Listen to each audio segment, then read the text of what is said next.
澳廣視喜迎啟播42週年，過去42載，澳廣視專注服務市民大眾，秉持專注嶄新、跨越前行嘅精神。澳廣視持續提升新聞直播、深度報導及整體品質。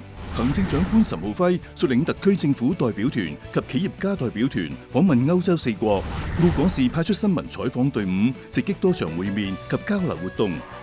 澳廣視推出一系列重磅新作，自家製電視劇《權心》及《無名的愛》，分別帶嚟青春熱血嘅拳擊故事及交織愛與犧牲嘅動人故事。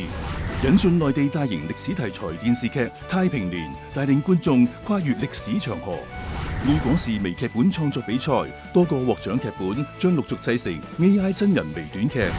灣區粵曲大賽第2季更將製作成跨平台節目，將灣區粵曲愛好者嘅才華與風采閃耀舞台。體育盛事方面，澳廣視將全程直播2026 FIFA 世界盃104場賽事，而喺技術上穩步推進4K 超高清廣播嘅發展，並向葡語國家播送澳門及內地製作嘅電視節目，實現內聯外通。我哋將不懈努力，與觀眾攜手，共創更耀眼嘅視聽未來。專注嶄新，跨越前行。